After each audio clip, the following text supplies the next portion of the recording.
ሰላምና ጤና ለእናንተ ይሁን ውድ የዩቲዩብ ቤተሰቦች እንደምን አላችሁ?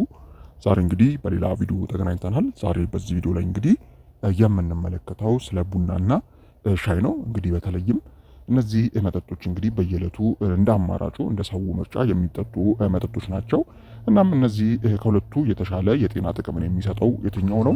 እንዲሁም ሲበዛ ጤና ላይ ጉዳት ሊያስከትሉ የሚችለው መጠጥ ወይም ጫና ሊያሳድር የሚችለው መጠጥ የትኛው ነው? ቡና ነው ወይስ ሻይ ነው የሚለውን አንድ በአንድ የምናይ ይሆናል ማለት ነው። ከዛ ጋር ተያይዞም እንግዲህ የቡና አፍቃሪዎች ወይም ደግሞ የሻይ አፍቃሪዎች ምን ያህል የባህሪ መገለጫ እንደሚታዩባቸውም እናያለን። ለምሳሌ እንግዲህ የቡና አፍቃሪዎች አብዛኛው ጊዜ የፈጠራ ስራ የሚወዱ በስራቸው ላይ ከፍተኛ ትኩረት ማድረግን የሚመርጡና ፈጣን እንቅስቃሴን የሚመርጡ ናቸው።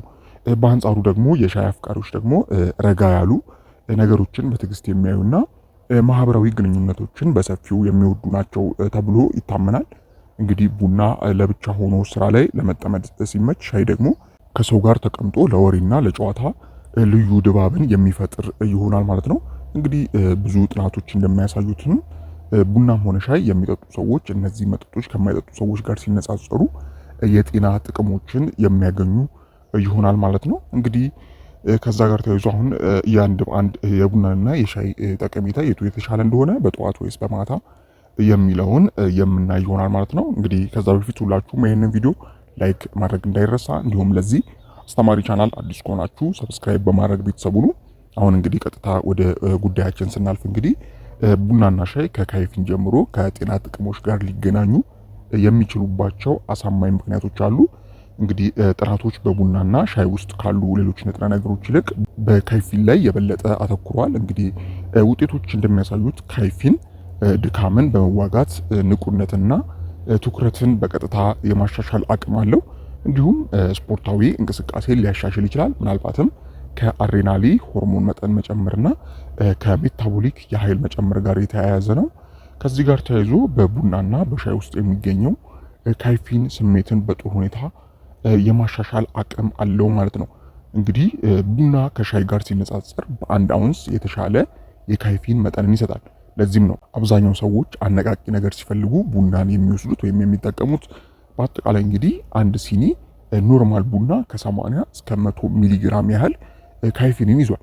በሻይ ውስጥ ያለው የካይፊን ይዘት ደግሞ እንደ በየአይነቱ ይለያያል። ለምሳሌ አረንጓዴ ሻይ ከፍተኛ የካይፊን ክምችት አለው። በአንድ የሻይ ብርጭቆ ሻይ ከ40 እስከ 70 ሚሊግራም የካይፊን መጠን ይኖራል ማለት ነው። ሌሎች ሻዮች ላይ ደግሞ ከዚህ ያነሰ አነስተኛ የካይፊን መጠን ይኖረዋል። ከፍተኛ የሚባለው የካይፊን መጠን በአረንጓዴ ሻይ ውስጥ የሚገኘው ነው ማለት ነው። እንግዲህ በቡና ያለው ነቃ ከማለት አንጻር የካይፊን መጠን ቡና ላይ ትንሽ ጫን ያለ ነው ማለት ነው። እንግዲህ በቀን ከ300 እስከ 400 ሚሊግራም የሚደርስ የካይፊን መጠን ደህንነቱ የተጠበቀ ነው። ሆኖም በጣም ትንሽ መጠን ያለው ካይፊን ለአንዳንድ ሰዎች እንዲንቀጠቀጡ ወይም ደግሞ እንዲጨነቁ ወይም እንቅልፍ እንዲያጡ ሊያደርግ ይችላል ማለት ነው። ስለዚህ እንደዚህ አይነት ባህሪ ያለባችሁ ሰዎች የቡና የምትወስዱትን በቀን መቀነስ ይኖርባችኋል ማለት ነው። እንግዲህ ሁለቱም መጠጦች ማለትም ሻይም ቡናም እንደ ፖሎፊኖል ባሉ አንቲ ኦክሲደንቶች የበለጸጉ ናቸው። ይህም እንግዲህ ስር የሰደደ እብጠትን ለመቀነስና ሴልን የሚጎዱ ነፃ ራዲካሎችን ያስወግዳል ማለት ነው። አረንጓዴና ጥቁር ሻይ ከሌሎች ሻዮች የበለጠ ፖሊፊኖል ይዘት ያላቸው ሲሆን በቡና ውስጥ ካለው ከፍተኛ የጸረ ኦክሲደንት መጠን ጋር ቅርብ ናቸው ማለት ነው። እንግዲህ ቡና መጠጣት ከብዙ የጤና ጥቅሞች ጋር የተቆራኘ ነው። ከነዚህ ውስጥም የልብ ህመም፣ የአይነት 2 የስኳር በሽታ፣ የሰባ ጉበት እና ለመንፈስ ጭንቀት ላሉ በሽታዎች ተጋላጭነትን ለመቀነስ ይረዳል ማለት ነው። እንዲሁም መደበኛ የቡና ፍጆታ ከረጅም እድሜ ጋርም የተቆራኘ ነው ማለት ነው። ማለትም እድሜን የመጨመር አቅም ይኖረዋል ማለት ነው ከሻይ የተሻለ። እንግዲህ በቀን ከ200 እስከ 300 ሚሊግራም ካይፊን ያለው ሻይ ወይም ቡና መጠጣት የስኳር በሽታ፣ የልብ ደም ወሳጅ ቧንቧ በሽታ እና የስትሮክ ተጋላጭነት ዝቅተኛ ያደርገዋል ማለት ነው። እንግዲህ ይህም በብዛት ከሻይ ጋር ተገናኝቶ ነው ማለት ነው። የስኳር በሽታ፣ የልብ ደም ወሳጅ ቧንቧ በሽታና ከስትሮክ ጋር ተያይዞ ለሚመጡ በሽታዎች ሻይ የተሻለ ሚናን የሚጫወት ይሆናል ማለት ነው። እንግዲህ ከጤና አንጻር እንግዲህ መጠኑ የተገደበን ቡና ወደ ሻይ ለመቀየር ምንም አይነት ምክንያት የለም። ነገር ግን ጠዋት ላይ ከቡና ይልቅ ሻይን መጠጣት ጥሩ ስሜት እንዲሰማችሁ ሊያደርግ ይችላል ማለት ነው። እንግዲህ እስቲ አንድ ባንድ እናያቸው። አሁን ከቡና እንጀምርና የቡና የጤና ጥቅሞች ምንድነው የሚለውን እናይ። እንግዲህ ቡና ከፍተኛ ካይፊን አለው። ይሄም እንግዲህ በከፍተኛ ሁኔታ ከኃይልና ከንቃት ጋር የተያያዘ ነው። ቡና ብዙ ካይፊን ይዟል። ንቃትና ትኩረትን እና ኃይልን የሚጨምር ይሆናል ማለት ነው። ሌላው ቡና እንግዲህ በአንቲኦክሲደንት በጣም የበለጸገ ነው ከሻይ የተሻለ። እንግዲህ ይሄም ሴሎችን ከጉዳት የሚጠብቁ አንቲኦክሲደንቶችን ይዟል ማለት ነው። ሌላኛው እንግዲህ ከረዥም ጊዜ በሽቶች መከላከል ይችላል ቡና።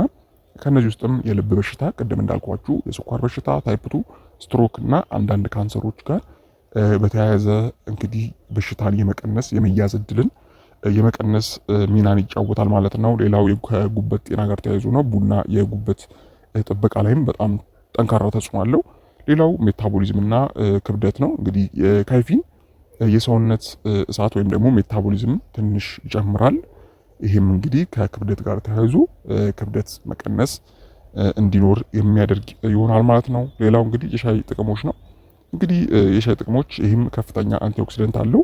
ምንም እንኳን እንደ ቡና ባይሆንም ይህም ከፍተኛ አንቲኦክሲደንት አለው ማለት ነው። በተለይ አረንጓዴና ጥቁር ሻይ ሴሎችን የሚጠብቁ ንጥረ ነገሮችን ይዟል ማለት ነው። ምንጊዜም እንግዲህ ሻይን ለመጠጣት ስታስቡ የተሻለውን የአረንጓዴ ሻይና ጥቁር ሻይ ብትጠጡ የተሻለ ካይፊንና አንቲኦክሲደንትን የያዙ ናቸው ማለት ነው።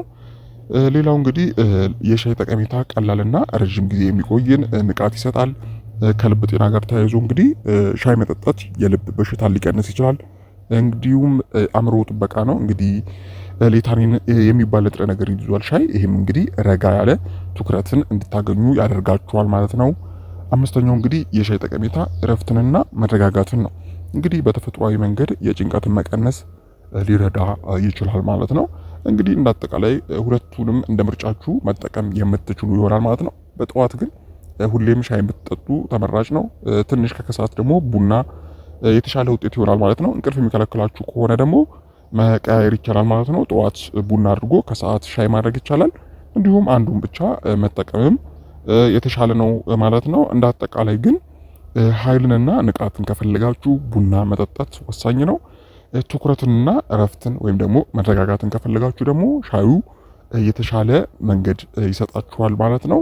እንግዲህ እንደ አጠቃላይ እንደ ምርጫችሁ የታከለበት ነውና ከዚህ ጋር ተያይዞ አጠቃቀማችሁን መተካት ወይም ደግሞ ማፈራረቅ የምትችሉ ይሆናል ማለት ነው። እንግዲህ ውድ ቤተሰቦች ለዛሬ ይሄ ነበረ። ከዚህ ጋር ተያይዞ ሀሳብ አስተያየት፣ እንዲሁም ከባህሪያችሁ ጋር ተያይዞ እናንተም የተሻለ ምን ተመራጭ እንደሆነ ለእናንተ በታች በኮሜንት ላይ ማስቀመጥ ትችላላችሁ። ጥያቄም ከሆነ የመመልስ ይሆናል ማለት ነው። እንግዲህ በቀጣይ በሌሎች ቪዲዮዎች የመመለስ ይሆናል። ላይክ፣ ሰብስክራይብ፣ ሼር ማድረግ እንዳይረሳ። በቀጣይ በሌሎች ቪዲዮዎች እንገናኛለን። እስከዛው ደህና ሁኑ። ቻው።